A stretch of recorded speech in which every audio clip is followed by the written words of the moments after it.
I mean, I don't think anyone ever wants to text their mom, I don't know if I'm going to be okay. In terms of a sinister or worrying thing, this is the worst thing I've covered in the United States. January 6th, when I think back on that day, I remember a conversation with my wife early that morning who asked me, do you really think you need to go into the Capitol that day? At around 9 o'clock, there were already protesters gathered on the East Lawn in front of the, between the Capitol and the Supreme Court. And a lot of them were, a lot of them looked like they had just come off a tour bus in Las Vegas. It looked like somebody's grandmother who was just sitting there in a lounge chair with the Trump flag planted in the lawn. I really didn't think that much of it because, protests around the Capitol aren't an unusual thing. And as I'm walking to the Senate office buildings, there are these police squad cars just screaming down the road.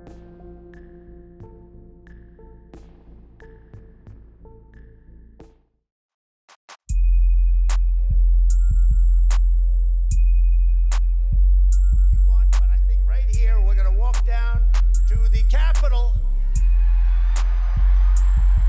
and we're going to cheer on our brave senators and congressmen and women, and we're probably not going to be cheering so much for some of them, because you'll never take back our country with weakness. You have to show strength and you have to be strong. When I got there, I went to the west front of the Capitol. There were several thousand people there, and it just struck me as such a weird and kind of medieval scene in a way, that it's 2021, you're at the capital of the most powerful nation on earth, and there are people kind of flying flags from the ramparts and trying to take the fort. That in itself was just a very peculiar thing to see. I remember walking across the first floor of the CDC, so the top level of the CDC, and I could just hear all of this noise, and it hadn't really clicked in my mind necessarily what was going on to the degree that it was outside. But I remember some cops who were up in the crypt turning around and looking at me with this look of, what are you doing out here by yourself?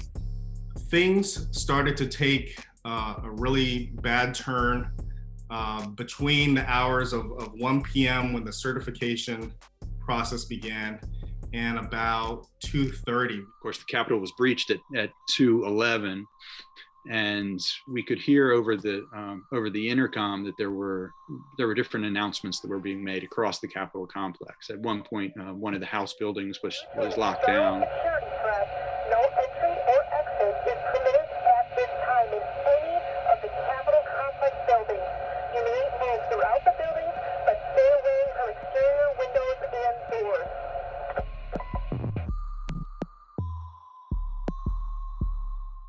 This officer explains to me, she says, we've been breached.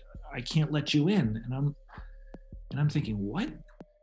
The closer you got to the Capitol, the more sinister it became. Sitting outside the Capitol, I didn't see any cops whatsoever. I mean, it was usually the East Front is well patrolled, and I didn't see a single officer anywhere. It was kind of like, Lord of the Flies. Like, people were just doing whatever they wanted to. I was standing with my colleague Mike Lillis at that time, and he points out, he says, look, there's police officers running at us, running down the staircase. And the cops turn and start running towards us, and they said, "Get the hell out of here." And they screamed out to us, "You guys need to run. You guys need to run." And we said, well, if the cops are running, then we should probably do the same thing.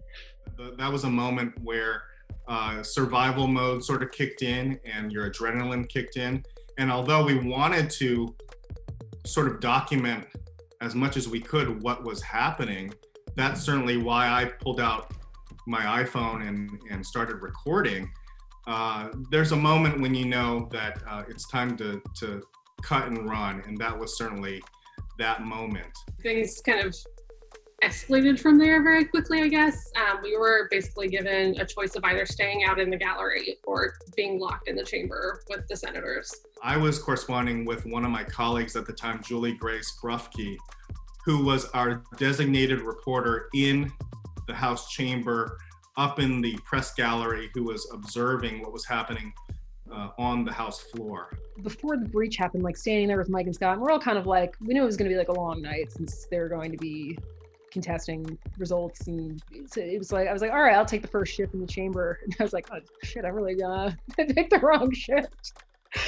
When they first closed all the doors and kind of gavelled out, sitting in the chamber, I just remember getting really nervous. All of a sudden, I mean, they're handing out gas masks. You don't ever expect that to happen. You know, you see these things, you see these drills, staffers, and you never think you actually have to use these things. You know, like, things are serious when they're locking you inside the Senate chamber. Like, that's never been something that I've had to do before. Shortly thereafter, a police officer ran into our area as well, covering his eyes and really screaming out in agony. And apparently he had been either pepper sprayed or bear sprayed by some of the rioters in the eyes. There were also injured Capitol police officers who were being dragged down those same stairs and into that little cubby inside the Capitol Visitor Center. I do remember one cop in the middle of two others, and it looked like, we thought he had been shot. It looked like he couldn't use his legs. So he was either unconscious or he'd been hurt in his lower half so much that he couldn't support his own weight. The scariest part, I think, was like when you're like on the floor, it's like everyone get under your chairs, and like laying there and just hearing, I mean, when you heard, like, not knowing if it was a gunshot and then afterwards finding out that was a gunshot, it was like, oh wow, that's... So Amy Klobuchar, I guess, heard what they were trying to say and stood up in the back and said, you know, shots have reportedly been fired. We should take this seriously. I don't think I'd ever seen so many people. I mean, people that I wouldn't expect to look as terrified as they were. I mean, you see people in such a different capacity of just kind of that moment of panic and how everybody's trying to rush out and everybody kind of trying to comfort each other. At that point, they eventually kind of got us all out of the chamber, and right when you walked outside up on the third floor, I remember looking to my right and there were just people with zip ties on the floor that were being arrested. I think one of the scariest things was getting to that room where they're letting everybody else in, where it's supposed to be kind of the safe area, and being like, oh wait, no, you guys can't come in. Ruben took a group of us and kind of locked us in there, and we were there for hours. And honestly, I mean, eventually they found a place to vacate everybody else, but if it weren't for Ruben, I really don't know what I would have done at that time. I mean, I was kind of hysterical at that point. I mean, I was terrified. You know, you never think something like that's going to happen. My wife, you know, texted me and she was like, you know, you need to come home immediately. The fact that there were people in Ireland and England in real time responding and, you know, touchingly kind of worried about me, that was, I think, a signifier more broadly that this was like a global event that people were watching unfold, and was very significant. I think a lot of us, I think, spend a lot of time just texting family members, letting them know we were okay. And I remember we had like one phone charger for, there were like, I mean, got that many journalists and everybody's trying to kind of get information into their bosses too, all kind of trying to switch off to make sure our phones were charged. May God bless all who serve here and those who protect this place. And may God bless the United States of America. Let's get back to work.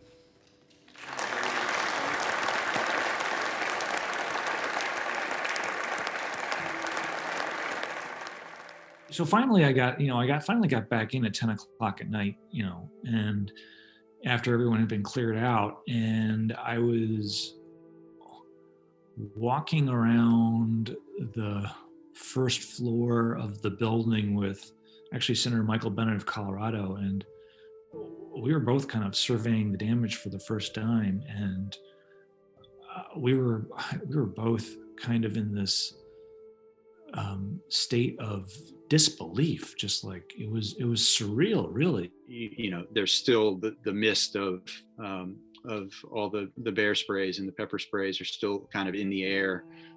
There's debris everywhere.